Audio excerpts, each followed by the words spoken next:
또 일반인들이 생각할 수 없는 정도로 복잡한 산식이 필요하거든요. 예. 원래는 이재명 대표 같은 경우에는 병립형으로 돌아가려고 했거든요. 예. 시뮬레이션을 돌려봤대요. 민주당 내에서. 아, 이거 하나 저거 하나 똑같더라. 의석들에 큰 차이가 없더라는 겁니다. 어차피 내줘봤자 민주당 올 사람들이거든요. 아하. 그러니까 결과적으로는 아무 차이 없는 거예요. 위성정당 방지법을 만들어셔야 되거든요. 왜? 또 민주당에서 만들 수 있는데 안 만들었어요. 왜? 아. 별로 필요하지 않은 거거든요. 그러니까 예. 민주당은 사실은 별로 개혁에 대한 큰 뜻이 없는 겁니다. 현역 의원들 중에서 이제 위장 탈당해서 그 당으로 갔다가 그러니까요. 나중에 또 연호처럼 돌아오는 이런 또 쇼가 또 아니. 의원을 꿔주는 나라는 전 세계에서 대한민국밖에 없을 거예요. 아.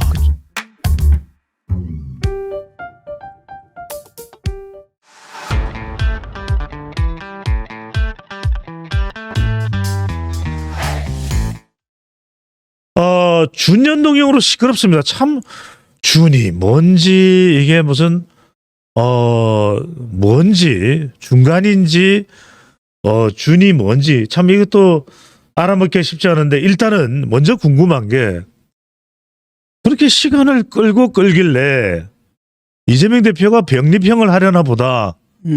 결국 이재명 대표가 위성정당도 한다고 하고 또 준연동형으로 간다고 하고 이게 뭡니까? 일단은 그 준연동형 비례대표제 이거는 이제 보통 일반인들이 생각할 수 없는 정도로 복잡한 산식이 필요하거든요. 예. 그래서 도대체 이게 어떻게 배분이 되는지조차 여기서 설명하는 것조차 힘들 정도로 그러니까요. 산소에 소수점이 막 나와야 되고 이런 상태거든요. 이런 게 이제 만들어졌는데 문제는 뭐냐면은 원래는 이재명 대표 같은 경우에는 준연동형 그 대표제 비례대표제를 안 하려고 했어요. 병립형으로 돌아가려고 했거든요. 예. 그다음에 그것은 또 뭡니까 국민의힘도 원하는 바고 예. 그렇기 때문에 내시 균형이 딱 사실은 병립형으로 돌아가는 거였는데 내부에서 워낙 반발이 심했던 거예요. 아. 그러니까 당내에서 의원들이 약 80명 정도니까 반이죠. 그러니까 당내 의견이 정확하게 반반으로 갈렸다 그러더라고요. 반. 50대 50이었고 그 밖에도 또 뭐가 있냐면 당 밖에 원로들이 있잖아요. 예를 들어가 유인태 이런 분들이 이제 쓴소리를 하지 않습니까? 그러니까요. 그걸 또 당원 투표에 맡긴다고 전당원 투표에 맡긴다고 하여튼 어. 못된 짓은 항상 꼭 전당원 투표에 맡기더라 이렇게 쓴소리를 하고 예. 그다음에 정세균, 김부겸 그 전 정권의 두 총리들이죠. 이 전직 총리들도 거기에 대해서 반대 의사를 표명했고요.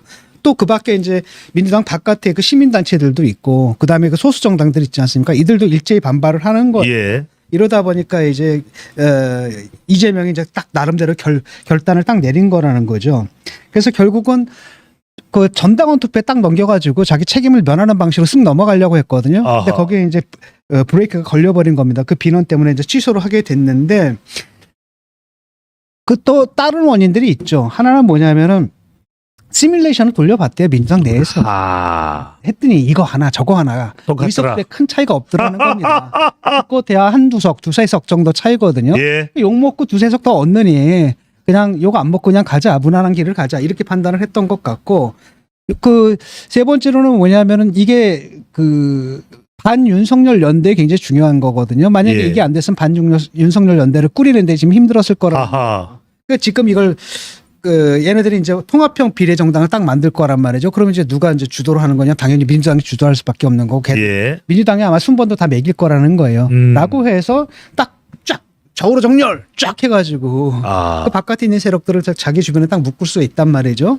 이른바 이게 만약에 좌초가 됐을 경우에 병립형으로 회귀했을 경우에 일단 당내 반발 있지 않습니까? 예.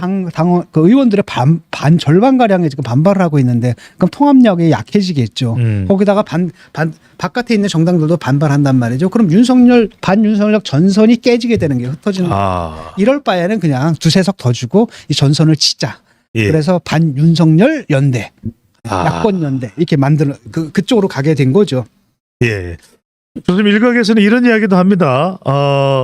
여론을 의식하고 다른 정당들을 야권 의식했다면 이게 말 그대로 여론전을 펼쳐서 본인의 어떤 방어망을 더 두텁게 친 다음에 대선까지 나가려는 속셈 아니냐? 이건 어떻게 보십니까? 지금 대선까지 나갈 건데 그러니까 우회로를 찾은 거거든요. 아하. 여기에 대해서도 이제 뭐라고 얘기를 했냐면은 이재명 대표가 뭐라 그랬냐면 민주당이 민주진영의 가장 큰 비중을 가진 맏형이다. 그 책임에 상응하는 권한도 당연히 가져야 하고 그게 예. 상식이다. 이건 무슨 얘기냐면은 애들 뽑을 때 우리가 주도권 행사하겠다는 얘기예요. 아하. 그러니까 과거에 그 위성정당 만들 때 있지 않습니까? 그 위성정당 만들 때보다 훨씬 더 강한 위성정당을 만들겠다라는 거죠. 관련해서 광주에서 양동시장을 방문한 뒤에 이 준연동형을 발표하면서 여러 가지 뭐 의미 부여를 합니다. 뭐 통합 비례정당에 준위성 정당에 이게 뭐 내용을 아는 겁니까? 아니면 그냥 뭐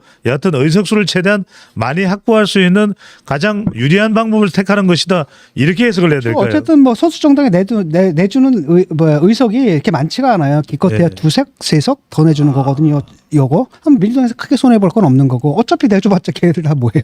예. 어차피 다 민주당 올 사람들이거든요. 아하. 그러니까 결과적으로는 아무 차이 없는 거예요. 예. 그러니까 병립형으로 가거나 일루 가거나 결과적으로 큰 차이가 없는 건데 다만 이제 그 소수 정당 몫의 그 비례대표는 이제 이재명이 마음대로 하긴 좀 그렇잖아. 다른 예. 정당이니까 이런 부분이 있겠거든요. 그러니까 제가 볼 때는 거의 95% 이상은 다 다시 민주당으로 간다라는 거죠. 그렇다고 예. 한다면 병립형이나 이거나 사실상 아무 차이가 없는 거죠. 교수님 근데 이거 여쭤보지 않을 수가 없습니다. 4년 전에 피를 철 흘리면서 준연동형을 해야 민의를 더 반영할 수 있다라고 이야기를 했고 정의당 민생당도 동참을 했는데 그때 우리가 생각했던 연동형이 그런 거 아닙니까 교수님? 이게 양당에 맡겨놓으면은 예. 어차피 뭐 어떤 제도를 어떻게 바꿔놔도 결국은 이 모양 이 꼴이 되거든요. 그러니까 비례대표도 원래는 56석인가 해서 47석으로 줄였잖아요. 줄였단 말이죠. 그러니까 해법은 뭐냐면 차라리 그냥 병립형으로 가더라도 비례대표를 늘려라. 한 100석 예. 정도 늘리고 지역구를 차라리 줄이는 게 낫다는 생각이 들거든요. 그렇게 하지 않고서는 이 양당 구조가 무너질 수가 없는 겁니다. 그리고 이게 만약에 힘을 발휘하려면 뭘 했어야 되냐면은 그러니까 위성정당 방지법을 만들었어야 되거든요. 왜 안 만들었을까요? 그러니까 민주당에서 만들 수 있는데 안 만들었어요. 왜? 아, 왜? 별로 필요하지 않은 거거든요. 그러니까 예. 민주당은 사실은 별로 개혁에 대한 큰 뜻이 없는 겁니다. 그런 상태 속에서도 그럼 이 개혁이 성공하려면 어떻게 하냐면 희생이 있어야 돼. 예. 모든 개혁은 자기 희생 없이는 안 돼요. 자기 희생이 있어야 되거든요. 아니 4년 전에 교수님 말씀대로 위성정당 안 만들었으면 됐단 안 말이에요. 만든다고 했었잖아요. 그러니까 그때는 4년 전에 그때는 또 그렇게 약속을 했는데 예. 문제는 뭐냐 그때 생각해 보세요. 얼마나 이겼습니까? 180석이었잖아요. 아하. 그때도 선거 전에는 걔들 알았어요. 민주당에서는 180석 이길 거라는 예상을 했거든요. 라고 한다면 위성정당 만들어서 그쪽으로 다 줘도 자기들 일당 차지했는데 아무 문제가 없었던 거예요. 그러니까 만약에 민주당에서 정말 이 개혁이 성공을 하려면은 설사 국힘에서 위성정당을 만든다 하더라도 우리는 안 만들겠다라고 한다면 진정성이 있는 거죠. 예. 라고 한다면 이게 될 텐데 그럴 생각은 전혀 없는 거죠. 아니 근데 그래야 되는 거 아닙니까? 왜냐면 국민의힘은 당시에 미래한국당은 미래통합당은 이 패스트트랙 준연동형을 안 반대했지만 됐기 때문에 걔네들은 명분이라도 있죠. 그러니까요. 그러니까 위성정당을 만드는 명분이라도 있는데 민주당은 자기들이 만들어 놓고서 아하. 자기들이 그 개혁, 자기들이 한 개혁을 갖다 자기들이 부정하는 꼴이 돼버린 거거든요. 그래서 이번에도 이제 뭐냐면 이재명이 또 뭐라 그랬습니까? 위성정당 금지법을 못 만든 건 유감이다. 또 홍익표 원내대표도 유감이다. 그 유감으로 끝내버리는 거 그냥. 이렇게 돼버린 거고. 그 다음에 또 하나는 뭐냐? 아마도 이제 의원 꺼주기를 해야 될 거예요. 예. 위성정당을 하게 되면 이제 뭐가 있냐면 그 기호를 받잖아요. 선거에서 기호를 받는데 그 기호 받는 순서가 현역 의원을 누가 많이 확보했느냐에 달려 있거든요. 그러니까 이제 거기서도 현역 의원들 중에서 이제 위장 탈당해서 그 당으로 갔다가 그러니까요. 나중에 또 연호처럼 돌아오는 이런 또 쇼가 또 아니 투표 용지가 50cm입니다. 50cm까지 간단 말이죠. 의원을 꿔주는 나라는 전 세계에서 대한민국밖에 없을 거예요. 아, 당을 위해서 봉사한다 또 이런 명분을 내걸면서 예. 보내가지고 일단 윗기호를 받게 하겠죠. 예. 그러니까 이런 이제 눈꼴 사나운 모습을 우리가 계속 또 봐야 되는 거예요. 지금 문제는 뭐냐면 이게 선거법이 왜 안 바뀌냐면은 그걸 바꾸는 주체들이 누구냐? 의원들이에요. 그러니까 이 사람들은 절대 자기 손해를 안 보려고 하거든요. 그래서 나온 게 뭐냐면 결과적으로 뭐냐면 차라리 그럼 니네들 기득권 인정해 줄게. 대신 조금 늘리자 의원수를. 예. 의원수를 늘리자. 왜냐하면 그 다음에 이제 뭐냐 의원수를 늘리게 되면 국민들이 싫어하잖아요. 그렇기 때문에 어떻게 하느냐면 차라리 그럼 세비를 깎자라는 거예요. 아. 그러니까 전체 의원한테 국회를 관리하는 데 들어가는 국세가 있을 거 아니에요. 세금. 예. 그 한 내에서 의원들을 늘리게 되면은 차라리 각 1인당 의원들이 받는 액수는 떨어지게 된단 말이죠. 그리고 의원들의 권리 같은 경우에도 권한, 권력 이런 것들도 그만큼 줄어드는 거 아닙니까? 예. 차라리 그게 낫다라는 거예요. 지금 현실적인 안으로는. 그런 바람도 있습니다만 그 부분은 어떻게 보십니까?